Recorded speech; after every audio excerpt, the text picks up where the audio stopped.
அண்ணாமலை பதவியேற்கும் பொழுது இந்த அளவுக்கு அவர் செயல்படுவார்னு யாருமே எதிர்பார்க்கல. இதுக்கு முன்னாடி இந்த தமிழிசை, ஏல்முருகன், பொன்னார் அவங்களாம் கூட தான் தலைவராக இருந்தாங்க. அவங்கள குறைச்சி மதிப்பிடல, அவங்களால ஈன்றதை அவங்க பண்ணாங்க.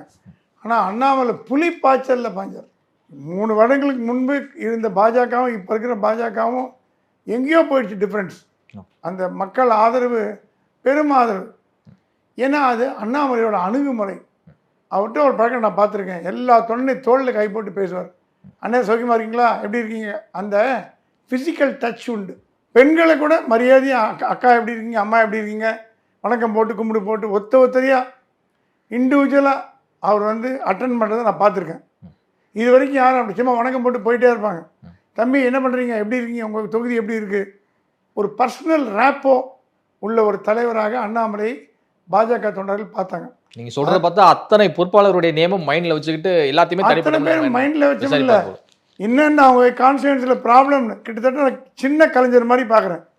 கலைஞர் இருக்கும்பொழுது அப்படிதான் மன்னார்குடி யாராக இருக்கா கூப்பிட்றானே, என்னாச்சு மன்னார்குடியில் என்ன ப்ராப்ளம் கேட்பார். கரெக்டாக யாரை பிடிக்கணும்னு தெரியும். அந்த மாதிரி திருச்செந்தூர் அந்த மாதிரி அந்த குணாதிசயங்களை கொண்டிருந்தார் அண்ணாமலை. எல்லா தொண்டர்களையும் தோளில் கை போட்டு அவங்கள மரியாதையை பேசி ரெஸ்பெக்ட் கொடுத்து சின்னவங்க பெரியவங்க பண்ணி இல்லாமல். அதனால தான் அண்ணாமலை பதவியை இறக்கிட்டு போன பொழுது 50 பேர் கையில் விஷ பாட்டிலோடு வந்தாங்க. நான் பார்த்தேன். அண்ணாமலைக்கு அவங்களுக்கு சமாதானப்படுத்துக்குள்ள போதும் நான் போயிடுச்சு. காரை வழி விடலை. அவர் காரை எடுக்க முடியல, அங்கேருந்து விரட்டி விட்டு தான் ஜனங்கள் எடுத்தாங்க. அழுதாங்க ஜனங்க. இது வரைக்கும் எந்த தமிழ்நாட்டில் எந்த தலைவருக்கும் ஜனங்க தொண்டர்கள் அழுது பார்த்ததில்லை. நீலி கண்ணீர் இல்லை, உண்மையாக அழுதாங்க. நீங்கள் இல்லாத கட்சியை நாங்கள் எப்படி பார்ப்போம்னு அழுதாங்க. எனக்கு தெரிஞ்சு அன்றைக்கி மட்டும் ஒரு 1000-2000 பேர் கட்சியிலேருந்து வெளியில் ராஜினாமா பண்ணிட்டாங்க. இதான் உண்மையான அண்ணாமலை மீது அன்பை காட்டுறது. ஏன்னா அந்த அளவுக்கு ஒரு உழைப்பு போட்டார்.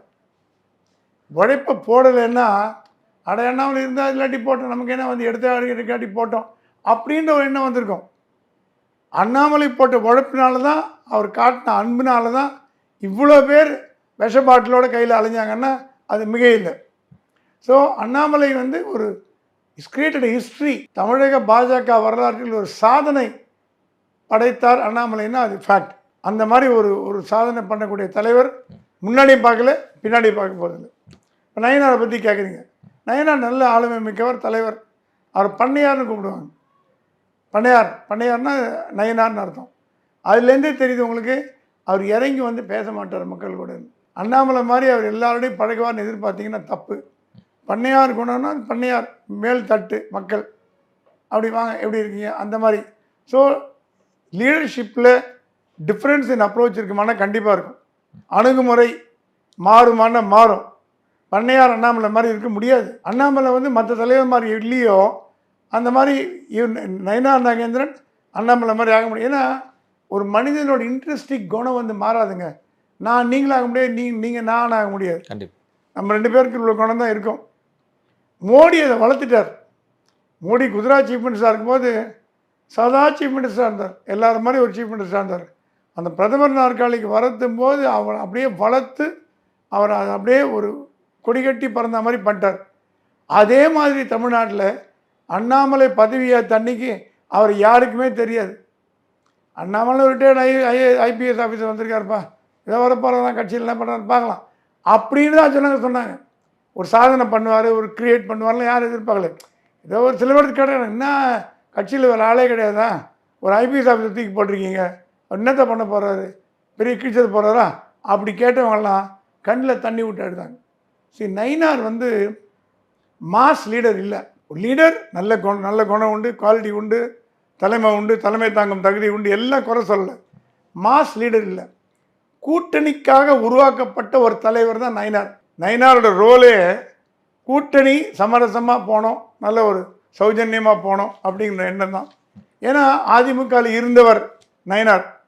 எல்லா தலைவர்களும் பேர் சொல்லி கூப்பிட்ற அளவுக்கு ஒரு பழக்கம். அது இல்லாமல் அதிமுகவில் சீனியர் தலைவராக இருந்தார். நயினார் ஆர்டினரி இல்லை, சீனியர் தலைவர். செங்கோட்டையின் அடுத்த லெவல், அந்த லெவலில் இருந்தார். ஆகவே கூட்டணி பேச்சுவார்த்தை என்பது ஈஸியாக முடியும். அண்ணாமலை இருந்தாருன்னா டஃப்பாக இருக்கும். நீங்கள் கேட்கலாம், ஈஸியாக முடிஞ்சால் அப்போ என்னங்க யாருக்குங்க லாபம், பாஜக லாபமா அதிமுக லாபமான்னு. அது நயினாரோட அணுகுமுறையை பொறுத்து. சிரிச்சுட்டே நிறைய சீட் வாங்குறவங்க இருக்காங்க, சண்டை போட்டு கம்மியாக சீட் வாங்குறவங்க இருக்காங்க. இவர் சிரிச்சுட்டே நிறைய சீட் வாங்குவாரா இல்லை கரார் காட்டி கம்மியாக வாங்குவாரான்னு பார்க்கணும். அது நயினார் அவருடைய அணுகுமுறை வந்து கட்சியினரிடமும் சரி, கட்சியில் உயர்மட்டத்திலிருந்து கீழ்மட்ட தொண்டர்கள் வரைக்கும் சரி, எப்படி இருக்கும்னு நினைக்கிறீங்க இந்த அணுகுமுறை எல்லாம்? சாஃப்ட் அப்ரோச் தான். அதான் ஒன்றே ஒன்று சொல்லிட்டாரு அண்ணாமலை, அவர் டிஃபெண்ட் பண்ணுவார், நான் சிக்ஸரை டிபெண்டார். அண்ணாமலை சொன்ன வார்த்தை, நயினார் டிஃபெண்ட் பண்ணி ஆடுவார், நான் சிக்ஸரை டிபெண்டார். அதுலேருந்தே தெரியுது நயினார் வந்து சாஃப்டாக தான் அப்ரோச் பண்ணுவார். அவருக்கு வந்து அமைதியான மனிதர், ஆனால் ஆர்ப்பாட்டம் இல்லாதவர்.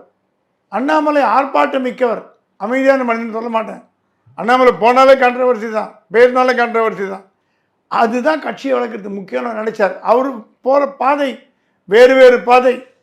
அண்ணாமலை போகிற பாதை வேறு, நயினார் போகிற பாதை வேறு. நயினார் போகிற பாதை எப்படி இருக்குங்கிறத வருங்காலங்கள் தீர்மானிக்கும். ஆனால் எனக்கு இன்னொரு தகவல் கூட கிடைச்சது, தேர்தல் முடிந்த பிறகு திருப்பி அண்ணாமலை தலைவராக கொண்டு வரதுக்கு ஒரு வாய்ப்பு உண்டு. ஏன்னா தேர்தலுக்கோசரம் தான் நயினாரை வந்து தலைவராக போட்டிருக்காங்க. தேர்தல் முடிந்த பிறகு அண்ணாமலை திருப்பி தமிழ்நாட்டில் வந்து ஒரு பெரிய பொறுப்பு கொடுக்கப்பட்டு அவர் முக்கிய பங்காற்றுவார் அப்படின்னு கேள்விப்பட்டேன். பாஜகவை பொறுத்த வரைக்கும் ஒரு முறை தான் அந்த மாநில தலைவர் பதவியாக இருக்கட்டும், தேசிய தலைவர் பதவியாக இருக்கட்டும், அப்படிங்கிற மாதிரியான சீட்டில் வந்து உட்கார வைக்கப்பட்டிருக்காங்களே ஒவ்வொருத்தருமே. ஸோ அப்படி பார்க்கும்போது இரண்டாம் முறையாக அந்த வாய்ப்பு வந்து அண்ணாமலை தேடி வருமா? இல்லை, சில பேர் 5 ஆண்டுகளில் தலைவராக இருந்திருக்காங்களே. அண்ணாமலை பதவியேற்கும்பொழுது அவர் டேர்ம் ஆரம்பிக்கலை, எல் முருகன் டேர்மை எடுத்து தான் அண்ணாமலை கொடுத்தாங்க. ஸோ அந்த என் முருகன் டேர்ம் கம்ப்ளீட் பண்ணி இவர் 2.5 வருஷம் 2 வருஷம் தான் கம்ப்ளீட் பண்ணியிருக்கார், முடியல. ஸோ ஒரு பிரேக் மாதிரி எடுத்துக்கலாம். அது இல்லாமல் பாஜகவில் வந்து சட்டத்திட்டங்கள் மாற்றக்கூடியவை. நீங்களே பார்த்தீங்க, இப்போ கட்சி தலைவர் தேர்தலில் போட்டி போடுறதுக்கு 10 ஆண்டு கால உறுப்பினராக இருக்கணும், 10 பேர் வந்து நாமினேட் பண்ணோம், 3 வருட காலம் ஆக்டிவாக இருக்கணும், இதெல்லாம் போட்டாங்க. இது போட்டோன்னே சொன்னாங்க இது நயினாருக்கும் அண்ணாமலைக்கும் பொருந்தாதுன்னாங்க. அப்போ வந்து எச் ராஜாவுக்கும் பொன்னாருக்கு மட்டும் பொருந்துமான்னு கேட்டாங்க. ஆகவே சட்டத்திட்டங்கள் பாஜக இன்றைக்குமே அதுக்கு பதில் கூட சொல்லிட்டார் சக்கரவர்த்தி, பிஎல் சந்தோஷ் அப்ரூவ் பண்ண நாங்கள் மாற்றிக்கிறோங்க அப்படின்னார். ஸோ ஆனால் அண்ணாமலை திருப்பி தலைவராக வர்றாரோ இல்லையோ, தமிழ்நாட்டு அரசியல் ஒரு பெரும் சக்தியாக வருவார்னு எனக்கு தோன்றுறது. ஃபார் எக்ஸாம்பிள், இப்போ வந்து கூட்டணி ஆட்சி வருது தமிழ்நாட்டில், அதிமுக பாரதிய ஜனதா கூட்டணி ஆட்சி வருது. அப்போ அண்ணாமலை துணை முதலமைச்சராக வர்றதுக்கு ஒரு வாய்ப்பு உண்டு. இல்லையா வேறு ஏதாவது ஒரு பெரிய போஸ்டிங் கொடுத்து, இப்போ டெல்லியில் என்ன கேட்டாங்களா அண்ணாமலைகிட்ட, நீங்கள் வந்து அகில இந்திய பொதுச் செயலராக வரீங்களான்னு கேட்டாங்களாம். நடுவில் தேசிய பாதுகாப்பு ஆலோசகர் ரிட்டையராக போகிறார் அஜித் தோவல், ஏன்னா 10 வருடம் கழிச்சிட்டார். அவர் ரீப்ளேஸ்மெண்ட் இல்லாததுனால அவர் எடுக்க முடியல. சில பதவிகள் இந்தியாவில் ஆள் கிடைக்காதனால அப்படியே கண்டினியூ பண்ணுவாங்க. அதில் வந்து தேசிய பாதுகாப்பு ஆலோசகர் அஜித் தோவல் ஒரு பதவி, RN ரவி அதுக்கு போட போகிறதா சொல்லிட்டு இருக்காங்க. ஆனால் ரவி சொல்கிறாங்க வேணாம், கவர்னர் போயிட்டு அங்கே போய் வேணான்னு சொல்லிட்டு இருக்காராம். அந்த பதவி அண்ணாமலைக்கு ஆஃபர் பண்ணாங்களாம். அண்ணாமலை சொன்னாராம் அது ரிட்டையர் ஆனவங்க இருக்கிற பதவி, தேசிய பாதுகாப்பு ஆலோசகருங்கிறது கேபினட் ரேங்க் மாதிரி அது. ஆனால் அது ஓய்வு பெற்றோர்கள் வைக்கும் பகுதி, எனக்கு இன்னும் டைம் இருக்குது வேண்டான்ட்டாராம். அண்ணாமலை வந்து யூனியன் மினிஸ்டர் வேணான்ட்டார், தேசிய பாதுகாப்பு ஆலோசகர் பதவியும் வேணான்ட்டார், கவர்னர் பதவியும் வேணான்ட்டார், அகில இந்திய பொதுச் செயலாளர் பதவியும் வேணான்ட்டார். இவங்களுக்கு என்ன பதவி கொடுக்குறது தெரியாமல் யோசிச்சுட்டு இருக்காங்க. அதனால தான் அண்ணாமலை இப்போ வந்து கொஞ்சம் பிரேக் எடுத்திருக்காரு. ரஜினி எப்போதுமே வந்து கோடை காலம் ஆரம்பிச்சது அப்படின்னாலே வந்து இமயமலைக்கு பயணம் போடுறது வந்து ஒரு வழக்கமாக வச்சிருக்காரு. அங்கே போய் பாபா குகையில் வந்து தியானம் பண்ணுறதுலாம் ஒரு பயங்கரமான ஒரு வழக்கமாக ஒவ்வொரு வருஷமும் வந்து வச்சிருக்காரு. சில ஆண்டுகள் தான் இடையில வந்து போகல, அப்புறம் திரும்பவும் கண்டினியூ பண்ணி போயிட்டு வர்றாரு. ஸோ அப்படி பார்க்கும்போது அதே ஸ்டைலில் அண்ணாமலை வந்து பாபா குகைக்கு வந்து போயிருப்பதை எப்படி பார்க்குறீங்க? அண்ணாமலை வந்து ஒரு 3 ஆண்டுகளாக கண்ணாமனான்னு உழைச்சிருக்காரு. ஓய்வே இல்லை, சுத்தமாக ஓய்வே கிடையாது. அவர் ஓய்வு இல்லாமல் உழைச்சிருக்காரு. ஓய்வு இல்லாத உழைச்சவருக்கு ஒரு ஓய்வு தேவை அப்படின்ற ஒரே நோக்கத்தோடு தான் அங்கே போயிருக்கார் இமயமலைக்கு. அது இல்லாமல் அதோடு மட்டும் இல்லை, வரும்போது டெல்லியில் இறங்குறார். இறங்கி டெல்லியில் பிரைம் மினிஸ்டர், ஹோம் மினிஸ்டர், கட்சி தலைவர் நத்தா ஒரு 3 நாள் தங்கி எல்லாரையும் பார்த்துட்டு வர போகிறார். இது இமயமலை போயிட்டு வரும்போது டெல்லி விசிட் தான் முக்கியம். அந்த டெல்லி விசிட் போய் தான் அண்ணாமலையோட ரோல் என்னங்கிறது முடிவு செய்யப்படும். அண்ணாமலை வந்து மோடியோட பேச்சை தட்டுகிறவர் இல்லை. அமித்ஷா சொன்னாராம், நான் எல்லாம் ஆஃபர் பண்ணி பார்த்தேங்க, எதுவுமே அண்ணாமலை வேணாங்கிறாரு, பிரைம் மினிஸ்டர்கிட்டே விட்டுருவோம் அப்படின்னு முடிவுக்கு வந்துட்டார். ஸோ இப்போ அண்ணாமலை வந்து டெல்லிக்கு போன போது உள்துறை அமைச்சர் அமித்ஷா பார்க்குறாரு, ஜேபி நட்டா பார்க்குறாரு, அப்புறம் பிஎல் சந்தோஷை பார்க்குறாரு, கடைசியாக பிரதமரை பார்க்குறாரு. அமித்ஷா வந்து சொல்லிட்டாராம் பிரதமர்கிட்ட, நாங்கள் எந்த போஸ்ட் கொடுத்தாலும் எடுத்துக்க மாட்டேங்கிறாருங்க, நீங்கள் எதாவது முடிவு பண்ணுங்க. பிரதமர் வந்து ஆல்ரைட் அண்ணாமலை யூ டேக் திஸ்னா அண்ணாமலை ஒன்றும் சொல்ல முடியாது. பிரதமர் மீது அவ்வளோ மதிப்பு வச்சிருக்காரு. பிரதமரே சொன்னார், அண்ணாமலை தமிழ்நாட்டில் கட்சி வளர்த்த மாதிரி யாருமே வளர்க்கல. ஆனால் இப்போ நம்ம கூட்டணிங்கிற ஒரு தர்ம சங்கடத்தினால அவரை கொஞ்சம் ஒதுங்கி வச்சுருக்கே தவிர மற்றபடி அண்ணாமலைக்கு எந்த புகழுக்கு எந்த ஒரு பங்கமும் நாங்கள் விளைவிக்க மாட்டோம். அவருக்கு இதை விட 10 மடங்கு அதிக போஸ்ட் தான் கொடுப்போமே தவிர கம்மி போஸ்ட் கொடுக்க மாட்டோம் அப்படின்னு சொல்லியிருக்கார் பிரதமர். என்ன போஸ்ட்டுங்கிற அடுத்த வாரம் தெரிஞ்சு போயிடும். அது வந்து அகில இந்திய பொதுச் செயலாளர் பதவியா, சில பேர் சொல்கிறாங்க அவர் அடுத்த கட்சி தலைவராக வருவார்னு. கட்சி தலைவர் வரத்துக்கு நான் எனக்கு இன்னும் நம்பிக்கை இல்லை. ஏன்னா அண்ணாமலையை வந்து தமிழ்நாட்டு தேர்தலில் பயன்படுத்திக்க போகிறாங்க, கண்டிப்பாக பயன்படுத்திப்பாங்க. கட்சி தலைவராக இருந்தால் தமிழ்நாட்டில் மட்டும் குறுகி போட முடியாது. அவர் சொன்னால் எனக்கு தமிழ்நாட்டு தேர்தலில் நான் வந்து கேம்பெயின் பண்ண போகிறேங்க, டிஎம்கேவோட ஊழலை எதிர்த்து நான் பேச போகிறேன். பிரைம் மினிஸ்டர், ஹோம் மினிஸ்டர் சொன்னாங்க Annamalai should take part in Tamil Nadu election. அவங்களும் சொல்கிறாங்க தமிழ்நாடு தேர்தலில் நீங்கள் வந்து ஒரு ரோல் ப்ளே பண்ணணும், அப்போ தான் தமிழ்நாடு எஃபெக்டிவாக இருக்கும். அண்ணாமலைங்கிற ஒருத்தர் ஈக்குவலன் டு 100 டிஎம்கே அப்படிங்கிற மாதிரி ஒரு கால்குலேஷன். ஸோ அண்ணாமலை அந்த மாதிரி சப்போஸிங் ஏதாவது ஒரு டெம்பரவரியாக ஒரு போஸ்டிங் எடுத்துகிட்டு தேர்தலில் முழு வீச்சாக இறங்கிட்டாருன்னா அப்போ அண்ணாமலை சொல்கிறேன்னு பதவியே வேண்டாம். நான் தமிழ்நாட்டு தேர்தல் நான் பார்த்துக்கிறேன், தமிழ்நாட்டில் இப்போ பாஜக ஜெயிக்க வைக்கிறேன், கூட்டணி இருந்தாலும் பரவாயில்ல, எனக்கு பதவி ஒன்று வேணும், பதவி கொடுத்து அந்த மடக்கி போடுற மாதிரி ஆகிடும். இப்போ என்எஸ்ஏ அதெல்லாம் தலைவர் பதவியில் இருந்த போதே ஜெயிச்சு ஒரு 2-3 எம்பியோ இது மாதிரி சீட்டெல்லாம் ஜெயிச்சு கொடுக்க முடியாதவர் பதவியில் இல்லாத போது எப்படி ஜெயிக்க வைப்பார்? இப்போ ஒரே ஒரு கேள்வி கேட்குறேன். நயினார் வந்து எம்எல்ஏ வந்தார் 3 தடவை, ஏடிஎம்கே எம்எல்ஏ வந்தார். சொந்த காலில் நின்று ஜெயிச்சாரா? இல்லை ரெட்டையில் யார் நிற்க வச்சாலும் ஜெயிக்கலாம். யார் நிற்க வச்சாலும் தாமரையில் நின்று ஜெயிச்சாரு. இருங்க, அது கடந்த முறை வந்து எம்எல்ஏ தேர்தலில் எம்பி தேர்தலில் தோற்று போனார். அப்புறம் அதிமுக தயவில் நின்று ஜெயிச்சார் எம்எல்ஏ தேர்தலில். அண்ணாமலை எந்த கட்சி ஆதரவும் இல்லாமல் கோயம்புத்தூரில் தேர்தலில் போட்டி போட்டு எவ்வளோ ஓட்டு வாங்கினார். அதுதான் உண்மையான வாக்கு. ஏன்னா கூட்டணி இல்லாத வாக்கு. அண்ணாமலை கடந்த தேர்தலில் வாங்கின வாக்கு எந்த கூட்டணி இல்லாமல் அண்ணாமலைக்கு வந்த வாக்கு. 2வது இடத்துக்கு வந்தார், கொஞ்சம் தான் ஜெயிச்சிருப்பார். ஏதோ ஒரு பேட் லக்கு. பாஜகவே சதி பண்ணி அவர் தோக்கடிச்சது, அது வேறு விஷயம். எனக்கு தெரியும் பாஜக தலைவர்களே அண்ணாமலை தோக்கடிச்சாங்க ஜெயிக்கக்கூடாதுன்னு. இல்லைன்னு ஜெயிச்சு மாநில தலைவர் உட்கட்சியில் இருக்கக்கூடிய பிடிப்பட்ட பிரச்சனைகளை அப்புறம் மோடிட்டெல்லாம் அமித்ஷாட்டெல்லாம் கொண்டு போவார் தானே, அதெல்லாம் தெரியாமலாம் தோக்கடிச்சிருப்பாங்க. இதெல்லாம் மோடிக்கு தெரியாமல் இருக்குன்னு நீங்கள் நினைக்கிறீங்களா? எல்லாம் தெரியும். மோடி சொன்னாராம் கட்சியை விட்டு எல்லாரும் நிற்கிட்டா கட்சியில் யார் தான் இருப்பாங்கன்னு கேட்டாராம். எல்லாரும் பிரச்சனை பண்ணுறாங்க, எல்லாரும் நிற்கிட்டா அப்புறம் யார் தான் இருப்பாங்க? ஸோ அண்ணாமலை தோற்கடிக்கப்பட்டார்னா அவன் தோற்கடிக்கப்பட்டார். ஆனால் அண்ணாமலை வாங்கிய வாக்குகள் அண்ணாமலையோடது, நயினார் வாங்கிய வாக்குகள் நயினாரோடு தான் கேட்டிங்கன்னா இல்லை, அதிமுக வாக்கு வங்கி. ஸோ நயினார் ஒன்றும் அந்த இடத்துல ப்ரூவ் பண்ணல. இப்போ வர தேர்தலில் நயினார் போட்டி போடுவார், கண்டிப்பாக திருநெல்வேலியில் போட்டி போடுவார். போட்டால் கூட அதிமுக வாட்டு வங்கியில் தான். ஆனால் அண்ணாமலை போட்டி போட போகிறது இல்லை. அதனால் அவர் அவரோட வாக்கு வங்கி என்பது சொந்த வாக்கு வங்கி, நயினாரோட வாக்கு வங்கி என்பது அதிமுகவோட வாக்கு வங்கி. பாஜகவில் இருந்தால் கூட அவரோட அதிமுக வாக்கு வங்கி தான் அவரை ஜெயிக்க வச்சதே தவிர அவருக்குன்னு தனிப்பட்ட முறையில் எந்த செல்வாக்கும் கிடையாது. அதை புரிஞ்சுக்கணும். நீங்கள் பாஜகவினர் இனிமேல் எப்படி நயினாரை பார்ப்பாங்க, அண்ணாமலையுடன் கம்பேர் பண்ணி எதுவும் பார்ப்பாங்களா? அது இருக்குங்க. இப்போது ஒரு பிரதமர் டைனமிக்காக வர்றாரு மோடிஜி, மன்மோகன் சிங் சாஃப்டாக இருந்தார். 2 பேர் அணுகுமுறை ஏணி வச்சாலும் எட்டாது. மன்மோகன் சிங் அவ்வளோ அப்படி சாஃப்டாக சாஃப்டாக போகிற பேச்சும் சாஃப்டாக இருக்கும், தடாலடியாக. அதை விட அமெரிக்கா ஜனாதிபதி எடுத்துங்க, ஜோ பைடன் எப்படி இருந்தார், ட்ரம்ப் எப்படி இருக்கார். ஜோ பைடன் மன்மோகன் சிங் மாதிரி அவர் உண்டு வேலை உண்டு அமைதியாக இருப்பார். தடாலடி பேர் வழி டொனால்டு ட்ரம்ப். மோடி மாதிரி அதே வித்தியாசம் தான் இங்கேயும். அது மாநில தலைமைக்கு அந்த வித்தியாசம் வரும். அண்ணாமலை சிக்ஸர் அடிப்பார், எடுத்தோன்னு பால் டக்கு டக்குன்னு அடிச்சு போட்டு சிக்ஸர் அடிச்சு போயிட்டே இருப்பார். அவர் தோனி மாதிரி இவர் டிஃபெண்ட் பண்ணுவார். ஸோ என்ன நடக்க போகுது இப்போ நீ கேட்டு நல்ல கேள்வி என்னென்னா, அண்ணாமலை கம்பேர் பண்ணுவாங்க. அண்ணாமலை இது இருந்தால் இது பண்ணியிருப்பாரு, நயினார் இதை பண்ணலையே, அண்ணாமலை இப்படி பண்ணாரு.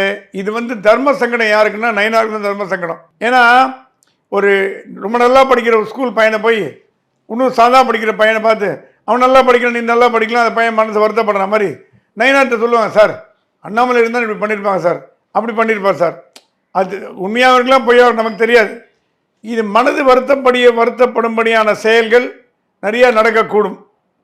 கம்பேரிசன் பண்ணுவாங்க, ஒற்றுமை வேற்றுமை ரெண்டும் 8 வித்தியாசங்கள் மாதிரி இதெல்லாம் நடக்கும். இதெல்லாம் நயினார் புரிஞ்சினார்னா பண்ணையார் வந்து புத்திசாலி.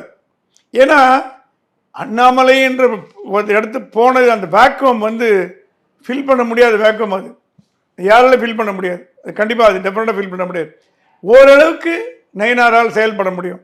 ஸோ அண்ணாமலை அளவுக்கு இல்லாட்டி கூட நயினார் அவருக்கு ஏற்ற வகையில் அவரால் முடிந்த வகையில் திறமையாக செயல்படுவார் நான் நம்புறேன். நயினார் நாகேந்திரன் அவர்களை வந்து ஒரு வீக்கான ஒரு தலைவர். அவர் வந்து அதிமுகவில் இருந்தார், இப்போ பாஜகவுக்கு வந்திருக்காரு.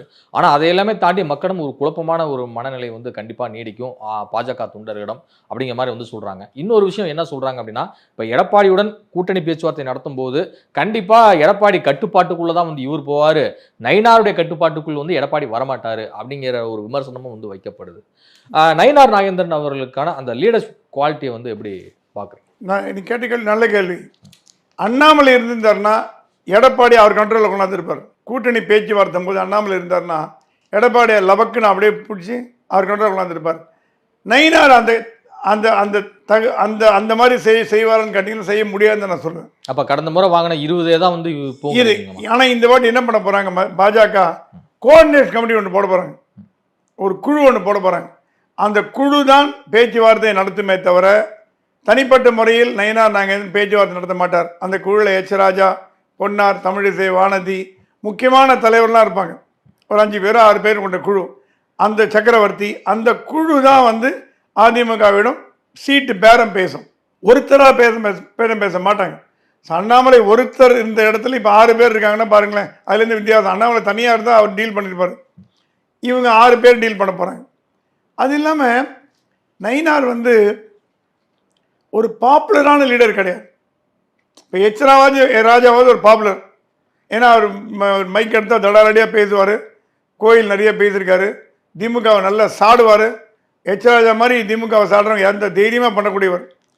அந்த அளவுக்கு கூட நயினாரை வந்து நீங்கள் சட்டசபையில் பேசினா கூட திமுகவிடம் ஒரு ரிக்வஸ்ட்டாக தான் கேட்குறாரு.